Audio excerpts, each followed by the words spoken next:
20대까지의 부모 역할의 대체에 대해서 질문드리겠습니다. 태어나서 20대까지는 부모의 보호 아래 성장을 하는 시기라고 이해를 했습니다.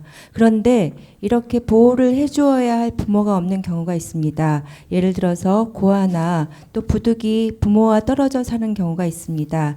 이런 경우에 인간의 성장에 있어서 부모의 보호 부분을 어떤 방식으로 대체할 수 있는지요? 부모에 대체하는 방식이 나이별로 다를 수도 있을 것 같습니다.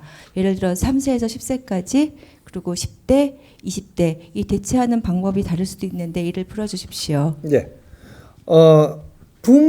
부모서라 그러니까 우리가 인연들을 주는데 혈육 인연이 키우지 못했을 때 그러면 타인이 키울 때가 있고 사회 공동체가 키우는 인연이 있을 겁니다. 그러면 이때까지 이 사회가 나온 것은 어떻게 나왔느냐? 사회 공동체가 키우는 것은 고아원이라든지 무슨 시설이라든지 이런 데서 받아서 키웠어요. 받아서 키웠고 우리가 혈육이 있으면 이게 뭐 삼촌이 키우고 또 숙모가 키우고 뭐 다른 사람이 키우고 또 양자로 키우고 이렇게 할 수 있었던 거예요. 그렇게 했는데 이때까지는 그러면 이 부모가 없는 인연이 없는 요런 사람들은 사회 공동체에서 키우는데 요런 것들 시설 같은 데서 키울 때는 이때까지 어떻게 키웠냐? 그냥 보호했습니다. 어떻게 키운 방법이 없다 이거죠. 보호했지. 갈 때 올 때 없는 것을 우리가 맡아서 보호 시설이다. 이게 요쪽에가 보호시설을 가지고 보호를 했지. 여기에는 교사를 놓고 유모를 놓고 뭐 이렇게 한 게 없다. 총무 같은 거 하나 놓고 그 운영하는 데에 필요한 그런 사람들 놓고 보호시설이었었다 이 말이죠. 그래서 이런 사람들이 바르게 안 된 겁니다. 왜 이게 우리가 시설 같은 거를 해놔놓고 우리가 받아들이면 여기에는 바르게 키워야 될 의무가 있습니다. 근데 이런 거를 할 수 있는 만큼 우리나라의 사회 운영이 그렇게 될 수 있는 힘이 없었다. 그렇게 해갖고 보호시설에 보호를 하면서 이끌어온 것밖에 없으니까 여기서 바르게 가르쳐주는 이런 것들이 없었다라는 거예요. 그런 게 어떤 식으로 없었느냐. 이 교수님들이 우리가 교수가 되고 나면 보호시설에 갖고 의무적으로 봉사활동을 했었어야 됩니다. 당연히 했어야 된다. 그리고 우리 스님들이고 목사님들이 당연히 보호시설 같은 데 가갖고 일정한 시간을 하려 하면서 이 사회 이게 벌어진 이게 뭔가 저기 없는 관리를 할 수 없는 요런 데 가서 우리가 봉사 활동으로서 해가지고 이런 지식을 나누고 같이 정을 나누고 사회하고 나누어야 된다라는 거죠. 우리가 지식을 갖춘 것은 그 많은 희생 속에서 우리가 갖췄기 때문에 지식인들은 사회 활동을 하는데 이런 봉사 활동을 그렇게 하는 것이었었다 이 말이죠. 없는 집에 연탄 날라주는 게 그게 사회 봉사가 아니에요. 사회 봉사는 누가 관리할 수 없는 곳에 우리가 관리한다. 지식인은 이 사회 주인들이거든요. 그러니까 그렇게 우리가 지식을 갖추면서 성장을 했어야 된다. 사회는 우리가 볼 수 있고 손이 닿는 데서는 우리가 관리를 하고 그리고 정부가 힘이 갖추어져서 정부가 맡았을 때는 우리가 손을 떼줘야 된다.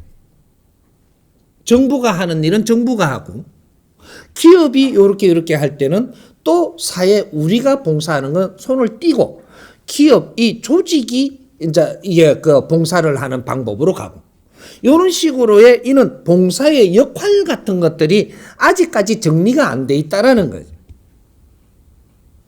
그러니까 우리가 여기서 이제 정리를 잘 이제 앞으로 하게 되면 국가는 무엇을 사회에 이게 책임을 지고 운용을 하는데 우리가 활동을 해야 되고 기업은 이 사회에 어떤 역할을 하면서 자기들이 책임져야 될 의무를 행하고, 그다음 종교는 어떠한 의무를 행하고, 이런 것들 기업과 국가와 종교가 3대 축이 의무를 나누어서 해야 된다 이 말이죠. 이것이 안 나왔다 아직까지 답이. 그래서 서로 미루고 있고. 그러니까 우리가 국민들이 전부 다 일을 해갖고 이 에너지가 어디로 가느냐면 국가의 한 축이 갑니다. 국가에. 그다음 기업 조직의 한 축이 가요.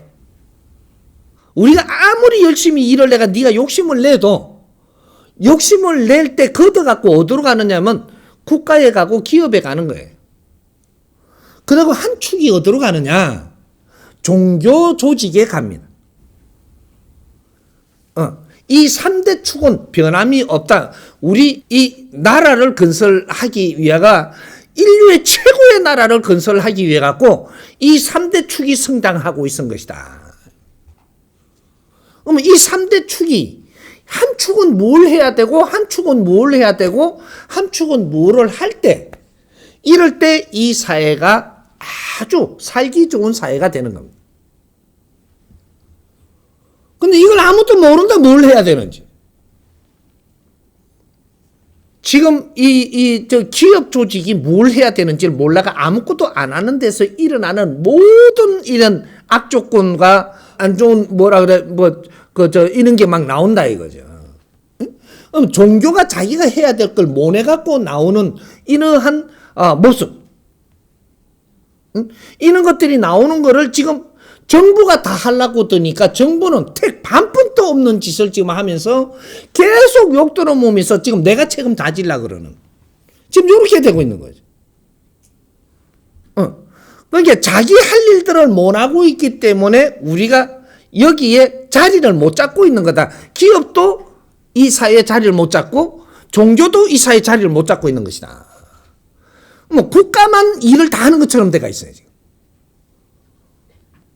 그러니까 국가에서 이렇게 들다보는 거죠. 들다보고 기업인들을 불러가 청문회를 하고 두드리 패려고 들고 좀 내놓으라고 들고 막 이러는 거죠. 근데 그 다음에 어디로 갈 것 같아요? 종교를 들다볼 겁니다. 기업 이걸 보고 그 다음에 종교를 봐야 돼. 너희들이 하는 짓이 뭔데 무슨 행태를 하고 있냐 이거지. 국민들한테 세금을 걷어 무엇을 하냐 이거지. 세금은 세 군데서 걷고 있습니다.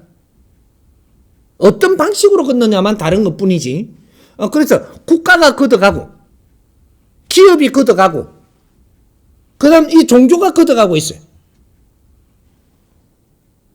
나머지 30% 갖고 우리가 사는 거예요. 근데 전부 다 이런 데서 자기 일을 바르게 해주면 이 사회는 엄청나게 참 이게 축복받은 그런 해동 대한민국, 하나님이 보호하사 축복받은 대한민국 이렇게 될 끼인데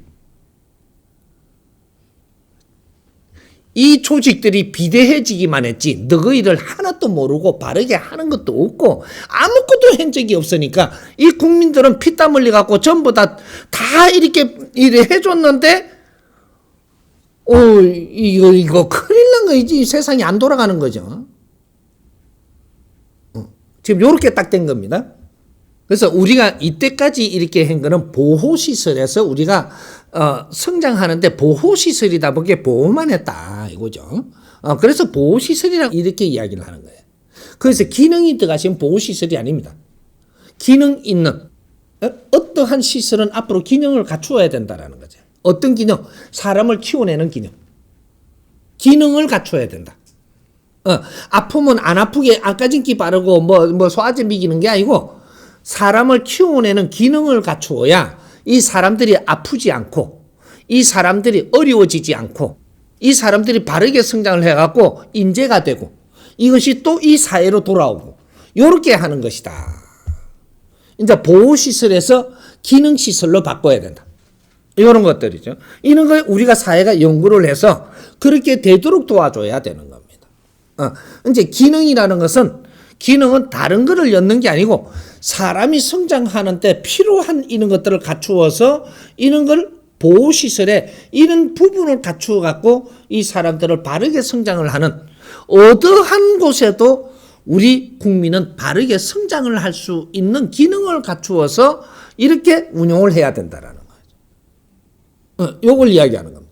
그게 거기에 빠져가 있기 때문에 우리가 그런 것들을 바르게 연구하고 이렇게 해서 지금은 우리가 그제 이게 그런 것들을 바르게 이제 하겠다라고 이걸 잘 써야면 그래 이거 기획을 잘 해갖고 정부에다 가져가면 정부에서 기본적인 거를 뒷받침해 줍니다. 연구해서 그런 거를 우리가 연구를 해야 되는 거예요. 이렇게 사회를 우리가 만질 줄을 아직 모르고 있으니까 잘 만지는 새로운 패러다임. 요걸 꺼내 가지고 요걸 정부에다가 이렇게 그 기획을 잡아가면 그걸 잘 할 수 있도록 도와주는 부서가 국회에 가져가도 국회에서 있는 걸 앞장서가 해줍니다.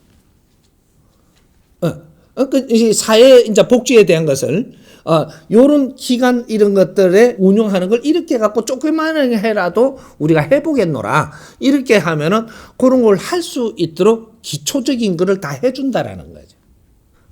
그러면 거기 1차적으로 이게 성공을 했을 때 2차적 가고 2차가 성공했을 때 3차적까지 갔다라고 하면은 이것은 국가에서 지원 안 해줘도 됩니다. 여기서 성공한 1차적인 패러다임. 요걸 꺼내면 어마어마한 이 콘텐츠가 됩니다. 그럼 2차적이고 3차적이가 나올 때마다 이것은 엄청난 기자들을 불러들이고 인류사의 기자들을 불러들이게 돼가 있고 이런 것들을 이 콘텐츠를 삼아갖고 이 방법들을 전부 다 잘 정리를 해가지고 국제사회를 가리키는 데 쓴다면 이거는 책도 어마어마하게 나갈 것이고 이러한 걸 가지고 작품을 만들었을 때 그럴 때 이 영화를 만들어도 엄청나게 팔릴 것이고 세계가 새로운 패러다임은 이렇게 운용하는 겁니다. 이래서 이런 문화를 새로이 신패러다임으로 문화를 만들어낸 거를 이거를 갖고 국제사회에 빛이 나는 거죠. 이게 대한민국이 해야 되는 겁니다. 그래서 고아도 많이 줬고 2차 대전 이후로 고아를 왜 줬는가가 이 원리가 들어있다. 자연에서. 우리는 아주 이게 5만 개요 다 있습니다. 이 대한민국 안에는. 왜 교도소에 들어가는 어려운 사람을 그늘진 사람을 많이 만들었는가? 왜 부모가 키우지 못하는 고아를 많이 만들었는가? 왜 이제 이런 것들이 전부 다 이유가 있는데 이걸 못 잡아내고 있는 겁니다. 그게 자기 역할을 해내갖고 인류의 빛으로 지금 등장을 해야지 우리가 고아로 살면서 이 세상에 무엇을 해냈는가에 이 근본적인 답을 찾아낼 때 우리는 내 인생을 이 세상에 바쳤고 이 자들은 세상에 영웅이 돼서 천상에 갈 수 있는 그런 길을 만들어내야 된다라는 거죠. 이런 걸 우리가 지식인들과 본인들과 이 사회에 우리가 활동하는 사람들과 융합을 해서 이런 걸 연구를 해야 된다는 거죠. 박사들만 잘났다고 살면 절대로 새로운 패러다임 안 나옵니다. 이 사회를 존중해줘야 될 때, 그럴 때 박사들의 논문이 진짜 논문이 나오고 새로운 패러다임의 논문을 얻을 수가 있는 것이다. 표절 안 해도 된다 이 말이죠. 이해가 조금 됐습니까?